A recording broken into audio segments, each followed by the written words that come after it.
Well, hello everybody. Good morning, good evening, good afternoon to you, wherever you are in the world. Just a reminder, well, actually, I'll start out with an apology this week. This is a really long video, and I'm sorry about that, but I think there's some really important content that I'm able to give to you and to share with you. So I hope you find value. Whether you're a newbie or a returning visitor, I want to say thank you and acknowledge that you've visited the channel and that you're listening to the videos. I appreciate it. If you like the content, just that old reminder, the big plug that we all do if we've got a channel going, please do like the video or consider subscribing, because at the end of the day, that helps us out with our algorithm.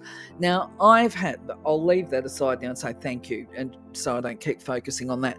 This is a long video, and it's because I am talking and sharing information with you that has been prompted to the surface for me because I've gone out and I've been interacting with different people and testing my gifts and skills out again. So it brings to the surface for me conscious information that I can share and hopefully benefits you.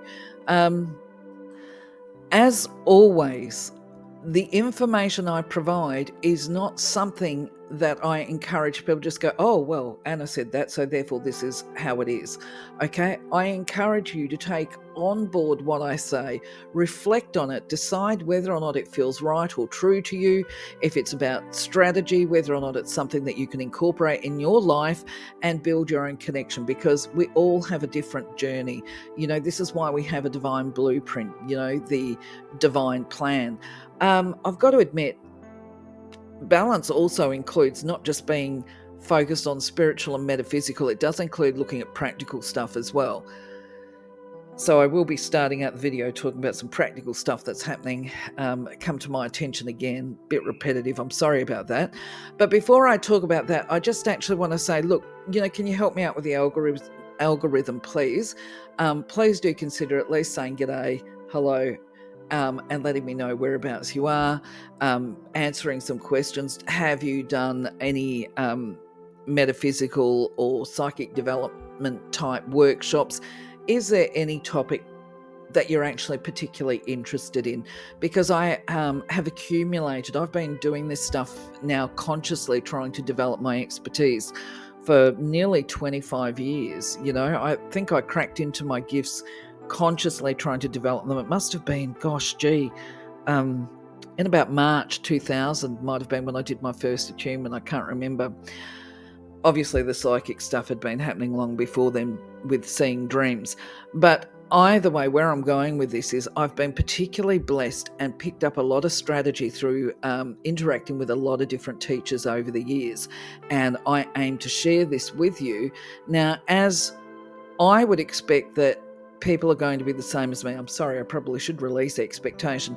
But, you know, I have a hunch, shall we say, that people will be like me. They'll look at what I provide to them information-wise and go, yeah, no, that doesn't fit, or actually, that's a good one, I'll give that a go. Okay, so whether it's a case of that doesn't fit or that's a good one, I'll give it a go, please do leave a comment for me. Anyway, without further ado, let's get on with today's video. So the issue of masculine and feminine seems to be an ongoing theme that's very topical at the moment. Of course, we're all talking about it, and the Olympics has really brought it to the fore. So as for me, I'm no different to anybody else. It's raised questions, I think, for the better description for me this week. And this is aligned with my personal beliefs and values in the divine feminine and divine masculine. Now, we talked about this last week, so I'm just going to revisit it with a little bit more detail, but rather than me read to you all the content and talk my socks off, I would encourage you to pause the screen here and take a look at what the attributes of yin energy is, which is associated with feminine energy, and when we talk about yang, which is associated with masculine energy. Now, just a reminder, yin is associated with the black, yang is associated with the white, and all of us, whether we are biologically male or female, we will have a core essence of what is feminine energy, divine feminine, or divine masculine. So to put this into perspective, you can be a gorgeous looking woman, very soft, very gentle, everything girly, but you can actually have quite a yang personality, because this is the beauty of human nature, if you like. Now, in some ways, the yin-yang symbol that we've got here is representative of what I refer to, and I think I've spoken about it. If I haven't done a video on it, I'll do it in the not too distant future. I'll check the content that I've loaded already. But I believe we've talked about twin spirits, which are basically at conception, if we were to say or to equate the human soul to the birth and creation of a human being, or anything that's got a physical body, a mammal, bird, whatever, there becomes a cell division with the splitting of cells.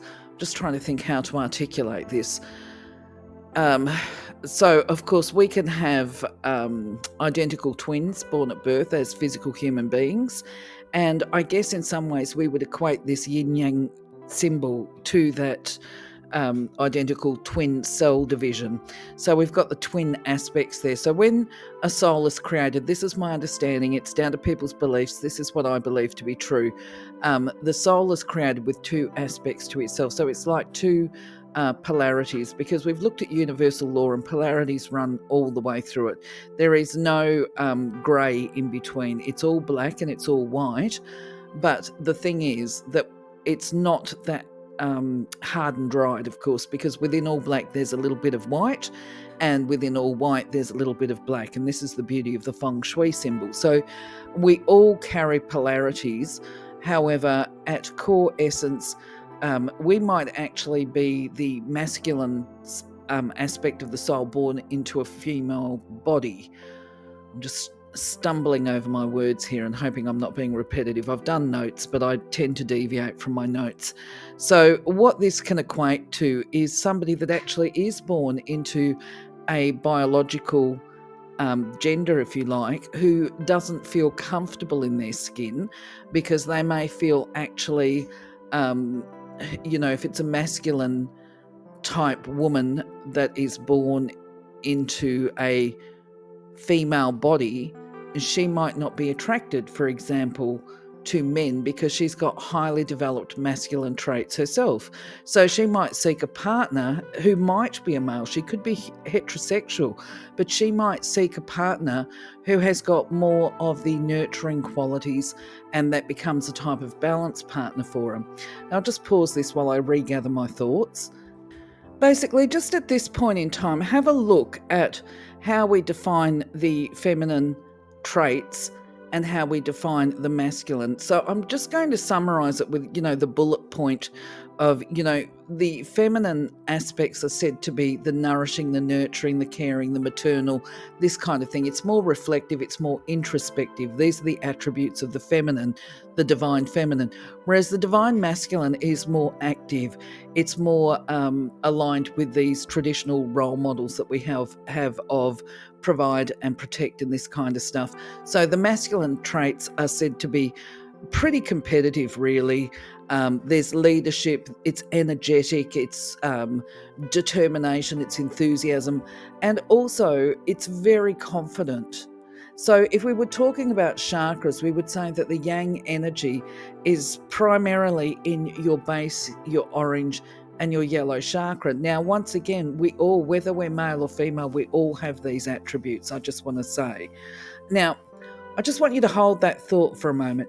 Masculine energy is associated with male energy. It's easy to make that leap. I'm not going to reiterate, but I will. Apparently, I'm going that pathway. Women can be highly masculine, okay? But it is this competitiveness, this strength, this energy, and the discipline, confidence, competitiveness, all of this kind of thing. These are masculine traits, okay?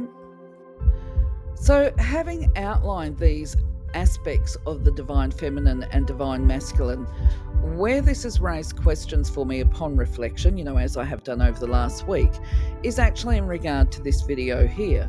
For instance, what we see here is a person, I'm not sure the whole story, but they certainly have been a male. I don't know if they're transitioning, if they're partway through the transition from male to female. But obviously any person that's transitioning over to being a female is potentially, based on my belief system, they could actually be a female soul born into a male body. I can understand, accept and respect that. However, I believe this is really raising a question for me when we talk about male athletes participating in women's competitions. Okay, so this is why I've put this slide up here. It's a video, by the way. I've put the link to this video. It's a reaction video, and I put the link in the description because I'm obviously concerned about copyright to start with. But what I've done is I want you to take a look at this, because in the first instance, this person is apparently a female competitor, a para-Olympian. This person is competing in women's sports. Now, the issue for me is when I see this person running, I don't know if I'm the only one that's seeing this, but it looks to me like this person has got all of what we would call in Australia their junk or their tackle seems to be all there. There's a lot of wobbling going on, shall we say, as this person runs. So that leads me to think, how are we defining women as a society of humans these days? You know, it's so confusing. Is it, if they want to compete in women's sports, is it that they have to have their tackle removed?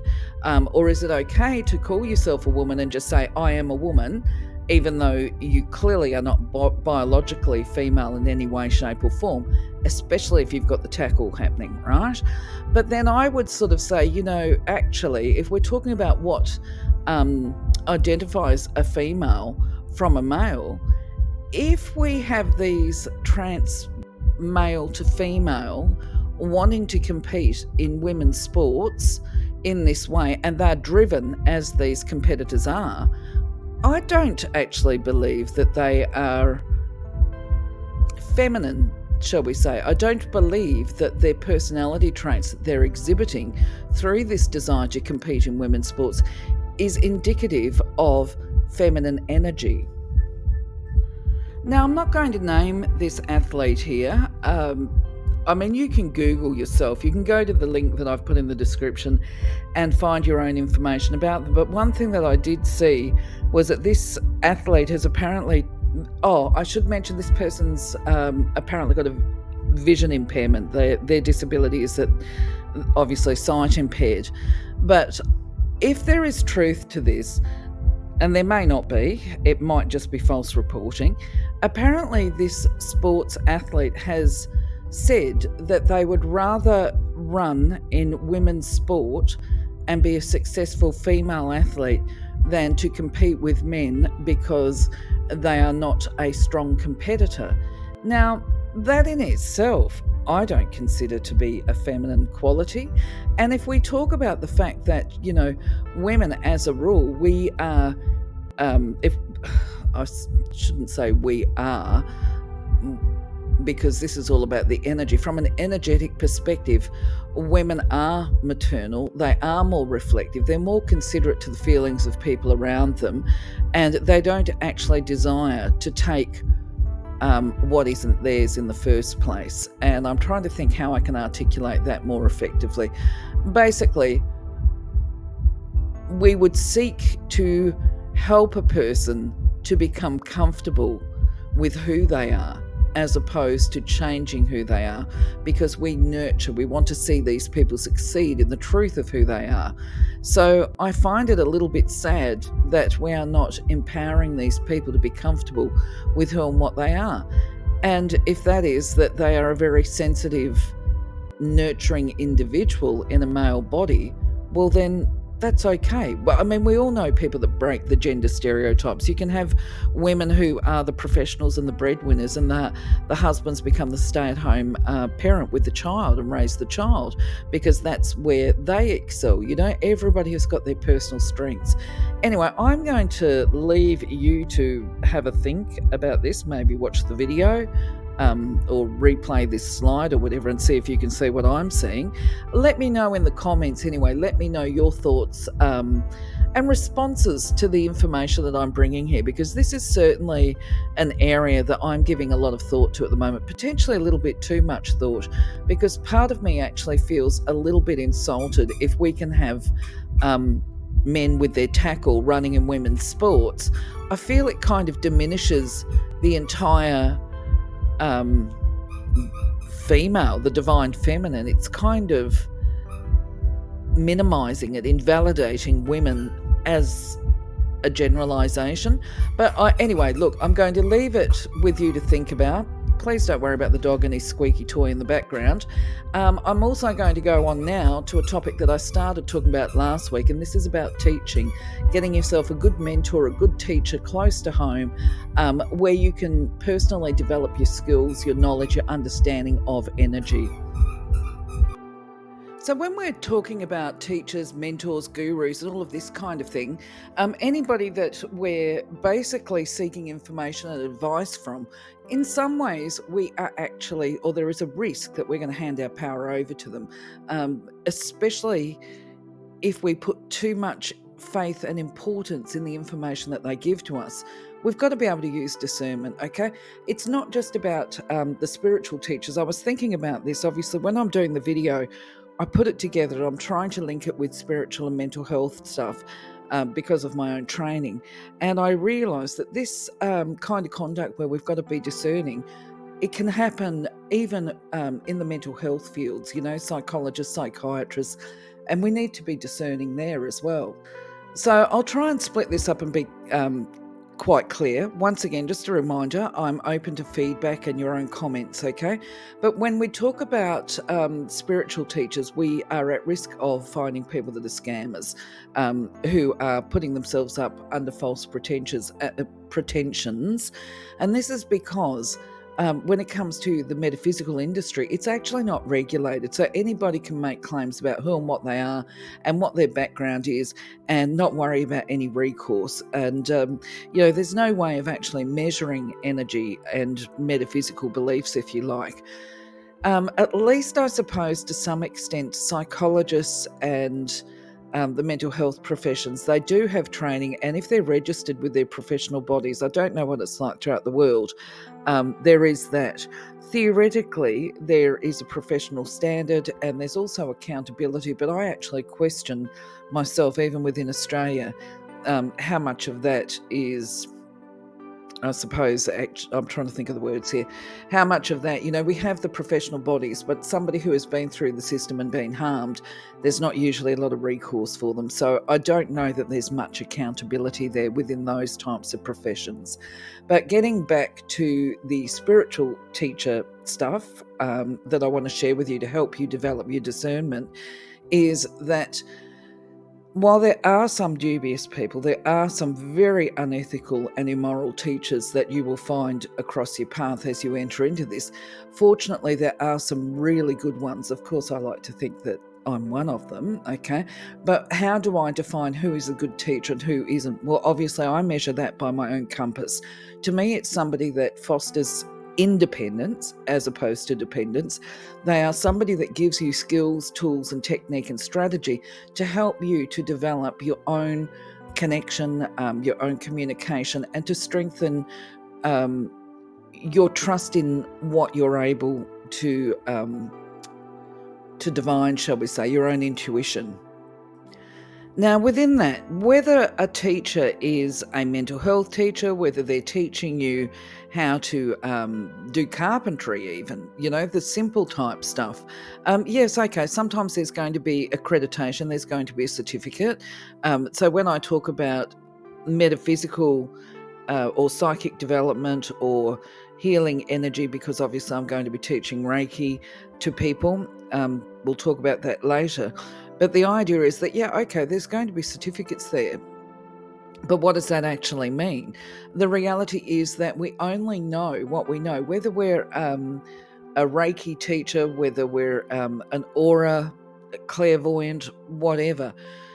We will only know what we have experienced ourselves, the questions that we've learned to ask our ability to listen and to find clarity in the answers that we receive as far as our intuition goes, and our own practice. And this is the same across all aspects of life, whether we're working with energy or not. What we teach and share is the information that we have gathered across our life path. The difference, I guess, with a metaphysical or a psychic development teacher is we learn to ask some of those bigger questions, but we have to be pure vessels to get these pure answers, if you like. And quite often as we go through our life, we don't think of the questions to ask. A lot of people don't think to ask questions at all. But anyway, moving on from that, the point that I want to make is that when we start out as newbies on this journey of, there's usually something that has happened that makes us wake up, shall we say. It's like that light bulb. We might have had a near-death experience. We might have suddenly had clairvoyance or one of the psychic senses kick open, and we start to want to know more about it. We might even get predictive dreams, but something goes on to wake us up and say, hey, there's more to this. It's time to develop conscious awareness of where you're going within your physical life. And so people start to ask questions, if not of themselves, of the universe. They start thinking and reflecting. And as humans, because of our usually the process is we've got low self-esteem. We don't really trust ourselves. We might get information, but we question ourselves. And so we will automatically go and try and find somebody. This is where the teachers come in. They can provide us with some explanations or information about what we're actually going through. So this is where it can become a little difficult. And this is because when we start going outside of ourselves, this is where these whole sayings that you get with the teachers that are go within, the answers lie within you, is because when we start going outside of ourselves and trying to find people to give us answers, to make things clear for us, what we're doing is basically the equivalent of walking up and down the street and knocking on the neighbours' doors going, hey, look, I was thinking, what do you think of this? What are your thoughts? Do you have an idea? Do you have an opinion on what's going on? And they may be right, but the chances are they're all just speculating anyway. So we need to be very careful about who we approach and who we ask. And probably the best way of doing this is, as with anything, speak to your friends, find out who's a good teacher and who's not, rather than just go and randomly pick. But there is a big but to this. And before I go on to that but, I just want to remind you that when we have a teacher who's got limited experience, or, the neighbour who doesn't understand but has got an opinion on everything, what they actually invariably do will transfer and project any of their issues and limitations that they have and hold potentially onto you, unless you actually know and understand how to be discerning. So I'm going to give you a prime example of a transfer and projection, how this plays out in one of the next slides. But for now, what I want to do is remind you that this topic has come up for me because I did that tarot and tea thing the other night. And in fact, I've got another one coming up next week. I'll bring you up to date with that. I actually think it's creating a lot of really good topics for us to talk about. But anyway, a prime example occurred for me when I was doing a reading the other day. I was testing my gifts because obviously I want to get back into delivering them on a wider scale and actually supporting myself financially through doing the readings, which I will go back to in the not too distant future. And of course I still do the gifting, that's by the by, but I'm going to put limitations on how many freebies I give. But anyway, where was I going with this conversation? When I haven't done readings for a long time, such as where I'm at now, I always let people know if I haven't read for a while, because this way they're more patient and tolerant if I find myself making an error and I put myself in the middle of it. Now, what I mean by this is we can have the cards. I use cards, obviously tarots, as a form of communication. This is because I've been using them for over 25 years and I've developed a pretty clear understanding of what the messages mean. Now, just to give you a little bit more insight here, when I read the tarot, I read the messages, or I read the cards reversed and upright, because they have different meanings, and it's really important for me, the way I see it. If I want to really pinpoint a message, I have to read it reversed or upright, and sometimes I'm not sure, so I have to look at doing yes, no's and that kind of stuff. But anyway, going back to tarot and tea, it had been my intention to offer a couple of people my regular layout, which consists of laying out 11 cards. And I usually start with a shuffle and let some cards jump from the pack as part of establishing what it is that this person that I'm reading for is dealing with, and to help me get a little bit of insight around how to really hone in on the messages, I guess, is where I'm going. Now, where I'm going with this is, in this particular instance, I shuffled what I call the jumping cards, and I was able to turn around and say to the lady, "Oh, you're a light worker, you're a healer." And she looked at me very blankly. Okay, so presumably I said, her answer to that was no, but it's not actually. I'll go into it. I also tell people, don't feed me information. Let me do a blurt. Let me come out with the information that I'm getting from the cards, and then either confirm or deny at the end of it, and we can go in and try and get more information. So anyway, I've said to this lady, "Oh, you're a healer." She's looked blankly, and I said, "Listen, it doesn't have to mean hands-on like a Reiki healer or standing around doing OMS. It can be counselors as well, Anyway, long story short, when I got into the predictive aspect of the reading, she did start to give me information because I did pose questions. But I always say to people as well, if I ask questions, keep the answers very simple. But in the context of the reading that I was doing, she was able, her interest was in, which is atypical, whether or not she would be having a relationship. And she shared that she had just finished come out the other side of a toxic and negative relationship. Now, being who I am, and based on my experience of social work, my life lived experience, my training in counselling and all the rest of it, I was taken by surprise that she would ask this. Okay, so that's me, that's my perspective, that's my judgment, that's me, that's my questions, right? This is not the guided message. So I've looked at this woman and I've turned around and said to her, unfiltered, because I'm really good at that. That was sarcasm, by the way. I have looked at her and I've said, for goodness sake, as you do, you're a counsellor. You've just told me that you've left a relationship that was toxic, and now you're asking me about the next person. You know that healing, I've said to her authoritatively, if that's how you say the word, you know it doesn't happen that quick. Okay, you've got to have time to recover, I said to her as me. Now, fair enough. She looked at me. She was quite shocked, right, at my response. And so I quickly recognised that I needed to turn around and very much clarify to her this was not a guided message that I gave her. Now, there's a couple of ways. If I hadn't owned this as not being a guided message, that it was my opinion, you would be able to know yourself if you had a reader speak to you like that, because that message that I gave to her was not delivered in a loving or kind way. It also held judgment with it, so these were things that, this is why I like to test myself, okay, because we've got to, as a really good vessel, we've got to be able to shift our personality and our opinions out the way and stick totally focused, totally on the cards. So anyway, I have then turned around and realised that, oh my goodness me, I forgot. I'm sorry.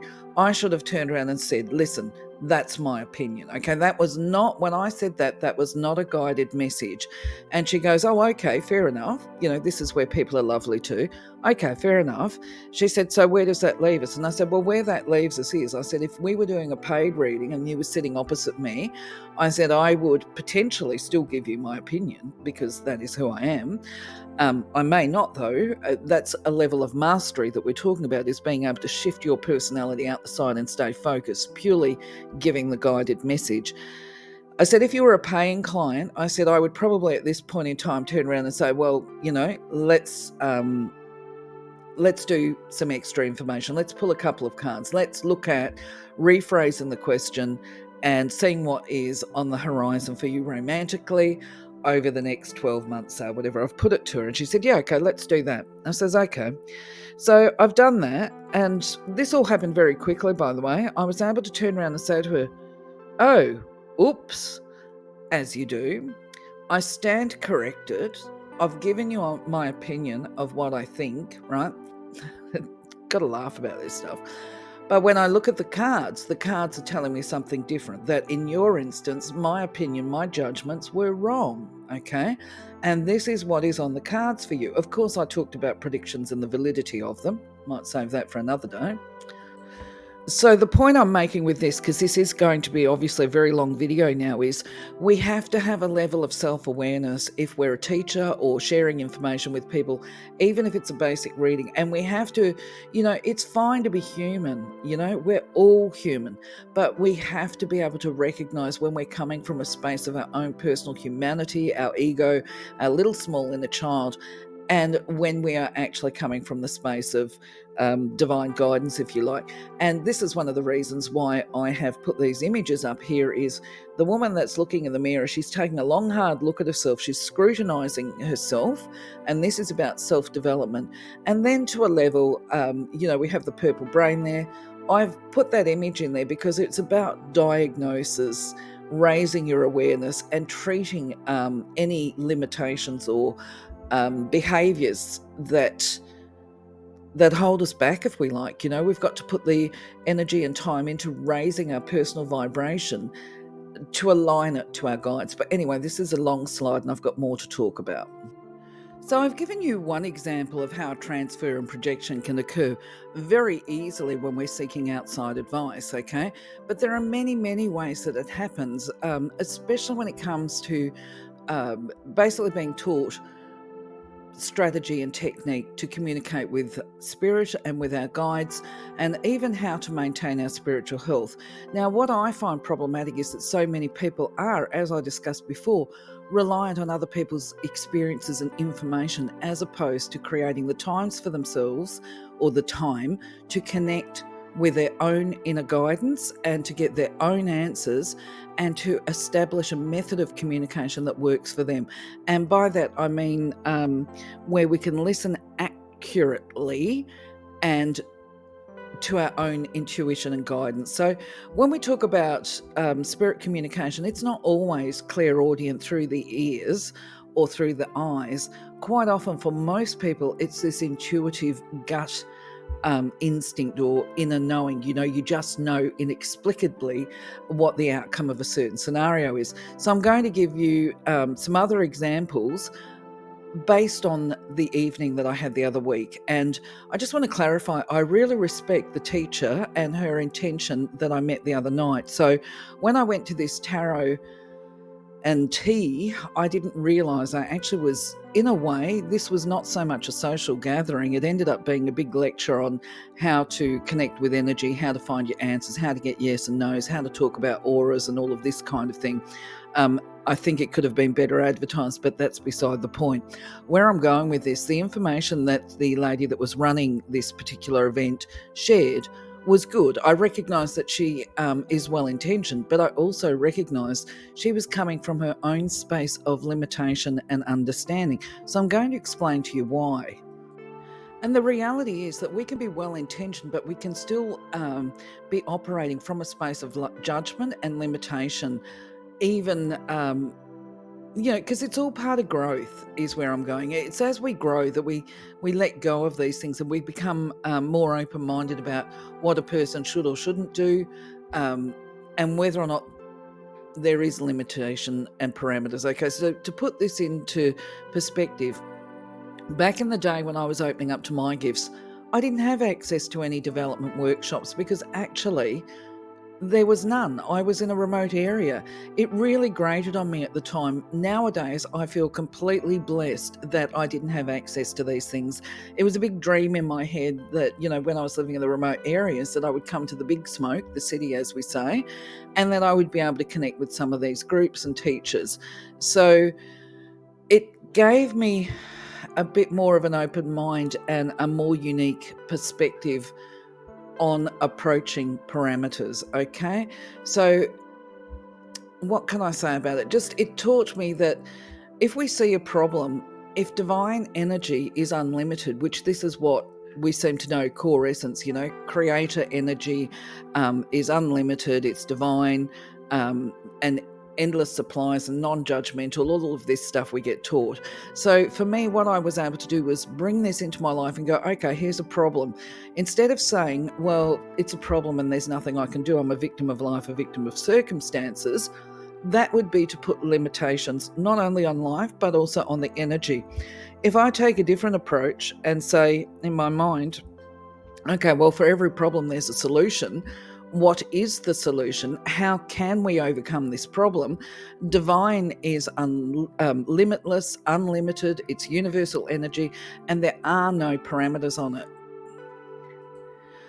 But when we have limitation, these are our personal limitations, and it might be because of a lack of knowledge or a lack of experience.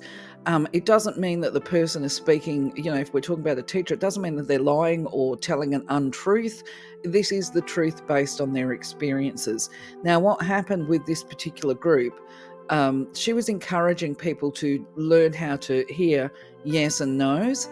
And to her credit, because respect where respect is due, she did offer some suggestions, and she offered some technique around testing answers of yes and no.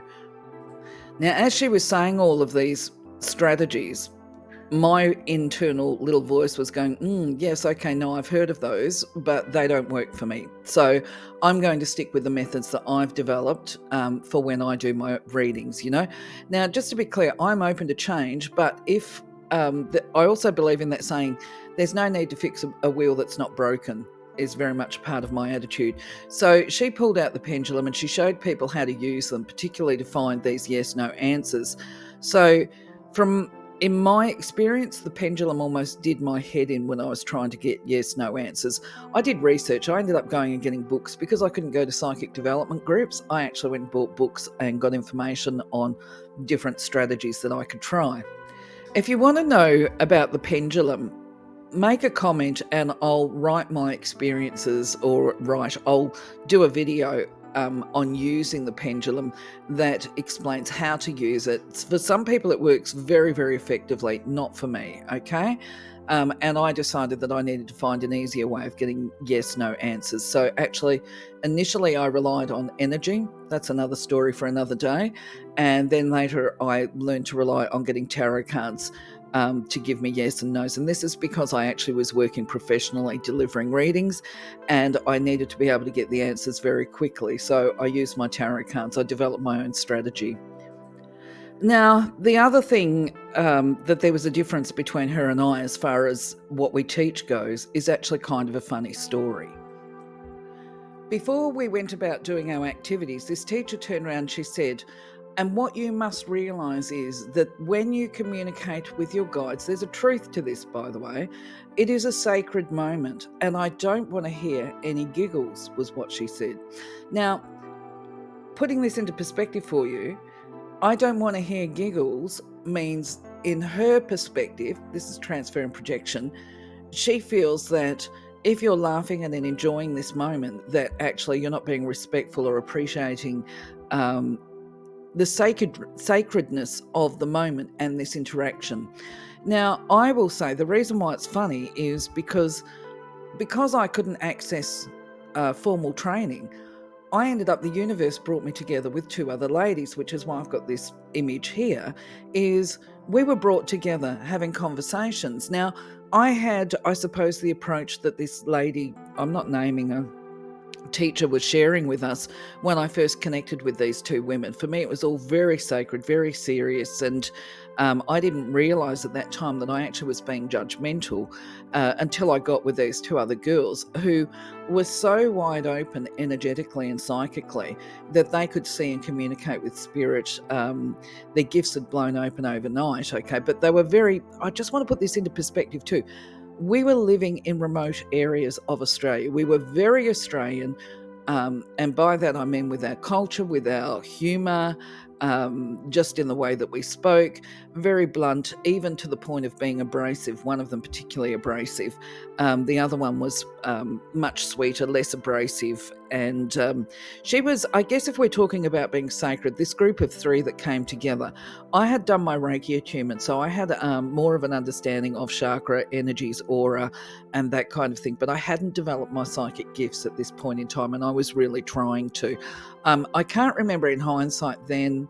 Actually, yes, I can. As I cast my mind back, I had actually experienced what we call miracles at that point in time with the angels, but I didn't have the same gifts that these two girls had. So one of the girls who had the sweet, soft side to her, she was actually, her gifts were blown open when she saw angels. Okay. The other one, her gifts were blown open when somebody threw a tarot deck at her, basically, and said, give us a reading.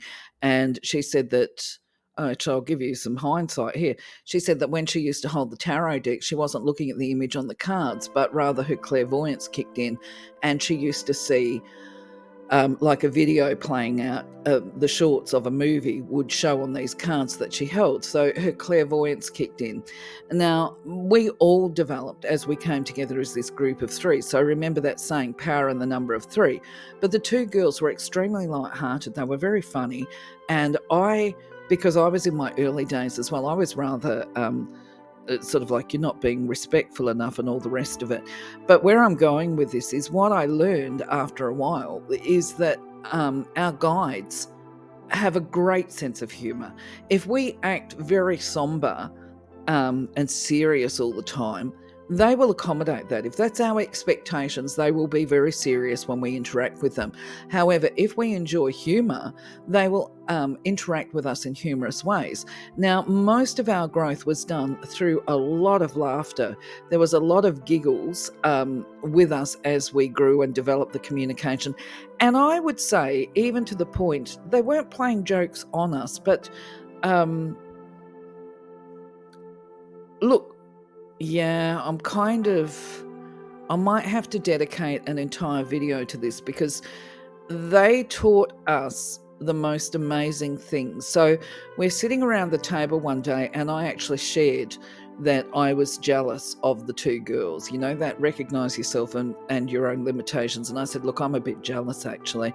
I said, I've been trying for the last 2 years to develop my own energy and to get it to the point where you guys have just had your gifts blown open, you're able to interact with your guides and that kind of stuff. And I said, but for me, it's just not happening. And I said, and I'm doing all the strategy, I'm meditating, I'm doing X and Y and all the rest of it.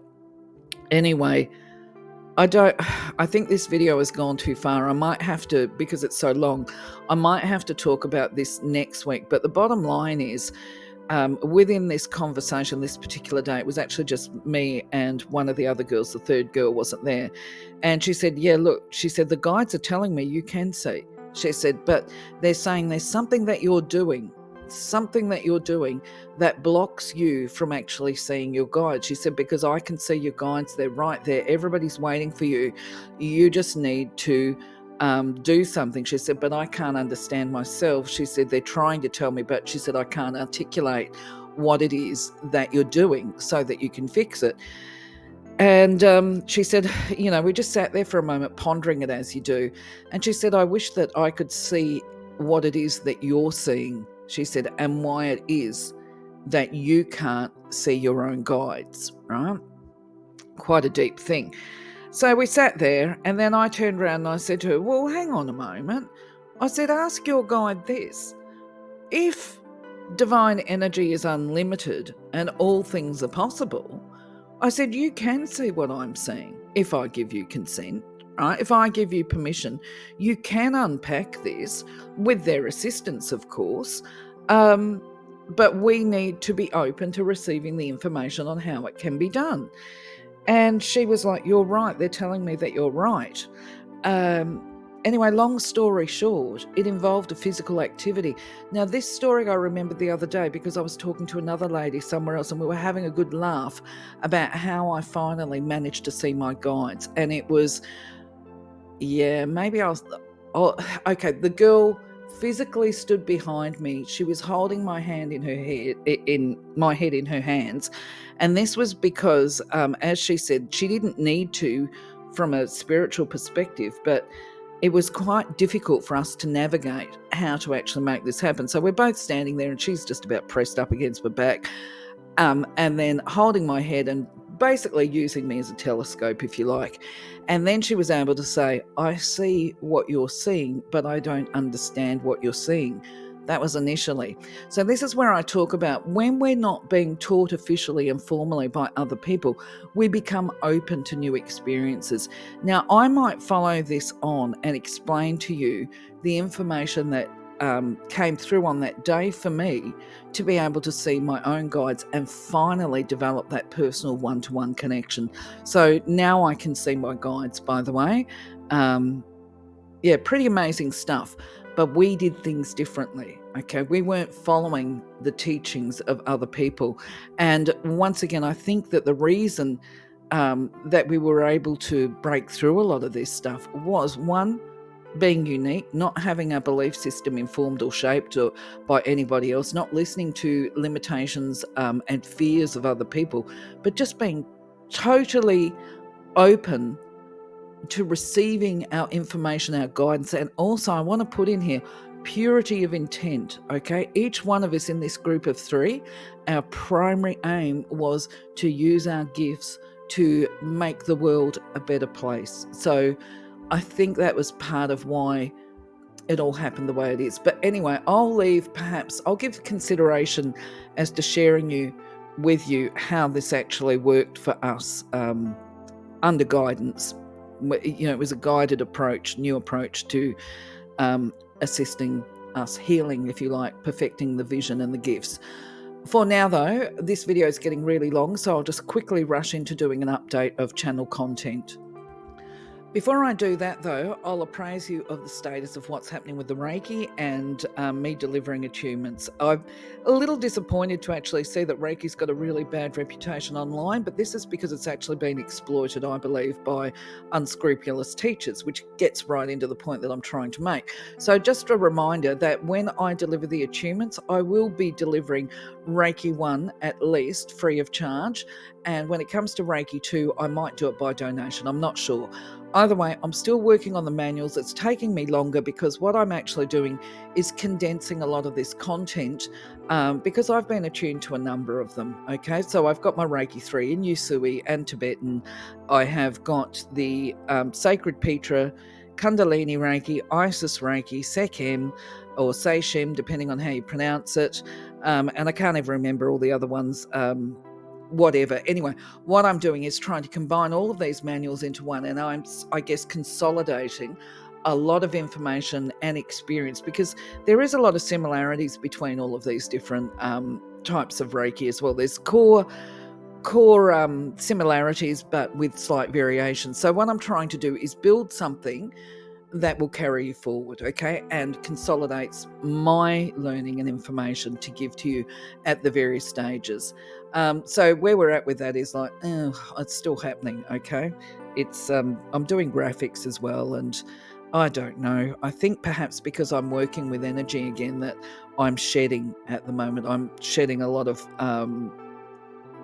whatever the unnecessary stuff. I'm going through my own personal development as well. So, yeah, it's taking a little longer than what I'd hoped. So, updating you on the colour content, don't forget we've got the colour playlist. Now, this is not, as far as the playlist goes, there's only going to be about 50 videos on there. Now, the reality is we can do more videos about colour, but I'm going to hold off on it for now. This is the basic of what you need, really. The basic Kickstarter pack of using colour, healing energy, and messages they convey. So the video on the colour pearl was loaded this week. You will have seen it go up. If you haven't seen it already, it's there on the colour playlist. But that is the final video for now in regard to colour. So this means that I actually have some space as far as loading. I just say, I aim for 3 videos a week, but I think I'm doing more than that. Yeah, so what this means is that basically I had allocated for I think it was 2 videos a week on colour and 1 on angels. But now that the colour content is gone, you're going to be seeing 2 videos a week going up on angels until all the angel content has been loaded. Just a reminder, of course, we've got the angel playlist if it's angels that you're interested in. So this week, of course, having said that, you actually got to see, I think it was 3 of the angel videos go up, and this is because I finally loaded the Guardian Angel video. Now, I will actually share with you a strategy to help you with your connection and to develop that personalized connection to your guardian angel. It was one that was actually given to me with the 2 girls that I talked about earlier. This was actually the universe brought us together. In fact, actually, that's an amazing story. The universe brought us together. How we all connected was one of them that did the activity on helping me with my psychic vision. The other one came into my life, and everything's reciprocal. It turns out she needed to have understanding of what it was that she was observing. What she was observing was a person receiving an angelic healing. She was, of course, seeing it clairvoyantly, and she was becoming frightened by it. She didn't understand. So then we didn't even know each other. This was just a phone call, and she said, my guide is asking if you would give permission so that he can give you a healing. Now, I actually was particularly physically unwell at the time, just so you know, and it was at that time, I think I've spoken to you about it before, where everywhere I went, I'd gone to Perth on a holiday, and every single place I went, people were coming up to me, whether it was drumming, the healing with the drums, whether it was a crystal healing or whatever. If I went into any old New Age shop, a person would come up to me and say, I'm being guided to give you a healing. Thank you very much. Anyway, I got back from my holiday, and this woman phoned me up, one of the 3, we'll call it the power of 3, and she said, my guide is asking if he can give you a healing. And I thought, well, I'll just say thank you very much for that. So the strategy and the technique was something that is based on her observations and my sensory experience, because I had heightened sensory awareness. Anyway, where I'm going with this is I went back to her at a later date and asked permission if I could share it. Long story short, I've got to hurry up because this video is getting so long. Okay, so what was really exciting about this was she said, it's not mine, I don't own it. She said, and my guides are saying, share it with whoever you want, just don't charge for it, right? I says, okie dokie, that's my deal. I'll share it with people. Now, funnily enough, I ended up on an international website and shared this strategy and technique with a number of people on the proviso that they not charge for it. Many years later, I happened to be speaking to a psychic in the US. I shared it with UK people, energy healers, and I was going through a difficult time, and this lady said to me, I want to send you basically a guided visualization. And it came to me, and it was actually, she'd recorded, she wasn't charging for it, hats off to her, she had recorded the healing that I had written down. I hadn't turned it into a recording. I'd written it down and shared the technique and strategy with people. So what I will do is I will actually do a recording of that in the not too distant future so that everybody can access it. So the other video that you will have seen go up this week, playlist if you haven't, is the Angel of Peace, Kaylarae. Now, I have had personal experience with her energy, because she was actually, dare I say this, I'm not telling you the name of the person, the lady that I interacted with that I've just talked about, Kaylarae, was actually her guardian angel, the Angel of Peace. Beautiful, beautiful energy. Anyway, the video's up for that one. Ooniemme, the Angel of Gratitude, her video was also published this week. And with that one, I think this one's really good, because this is about learning to be grateful for blessings seen and unseen. Okay, so that one's public. You can see that already on the channel. Next week, what you're going to see loaded is actually Zacharel, the Angel of Surrender. And I actually really like this image. I'm interested to know what you think about it, but I like that image. But either way, I think, when we come from our human space and mind of limitation, it's like, oh, surrender, really, how boring. But when you actually listen to the content and the messages of this angel, it's actually really quite powerful. And I can honestly say, for me, as I was recording this, and I potentially hide some of this when I'm doing the videos, but I found that to be quite emotional. And after I'd recorded it, I remember I actually had a couple of weeps over that. And I say weeps with a P, a little bit of a, not so much left eye trickle tear, more a case of, I did have a little bit of a weep over it because, of course, at my age in life, I've done a lot of resistance, shall we say, and this act of surrender is actually a really beautiful thing. So when I say weeping, I mean weeping as in a release in healthy ways, you know what I mean? Like not torrents of sadness, but, feeling pleasure, joy, developing understanding and acceptance. Okay, so anyway, he's going up next week. I do recommend that people look at it, at least listen to it. I can't remember if it's a long one or not. Sorry about that. So next week you can also access Charmienne, who is the angel of harmony. Just a reminder before I close out for the day, yes, you can call angels whatever you want. I like to give them names beyond just the angel of harmony because it sounds a bit impersonal for me. I like to really connect and give these light beings, if you like, a name. So if Charmienne is not comfortable for you and you can think of a better name, pick that one. But when we talk about the angel of harmony, we're also talking about somebody whose messages are about how to incorporate balance in our life, which balance is vital. And balance, by the way, doesn't have to be a flat line. Balance can be equal ups, equal downs, you know what I mean? Whatever. Go and watch that video if you want to know more. It's on the playlist. Stay blessed, as always, my friends. I'd like to thank you very much for being Stay part blessed, of my journey today. Stay blessed, my every friends. day that you come in and visit the channel, Stay actually. blessed, my I friends. hope life has been kind to you. Stay blessed, my friends. May your life be full of blessings, Stay blessed, angelic my friends. blessings. May you develop your Stay communication blessed, my friends. in solid, concrete ways, Stay your blessed, connection my with your friends. guides, with the Creator. Stay blessed, and, my friends. Basically, may the Stay sun blessed, my smile friends. upon you. Stay blessed, speaking my of friends. sunshine, we haven't had a lot of it lately, Stay but we've blessed, got the my sun friends. out today. So I Stay think I blessed, my probably should friends. close out and take this boy Stay to the blessed, my park friends. and let him run his little Stay socks blessed, off my friends. because he actually doesn't like getting his Stay feet blessed, wet my on the friends. wet grass. So Stay anyway, blessed, I'm my going to love friends. you, leave you.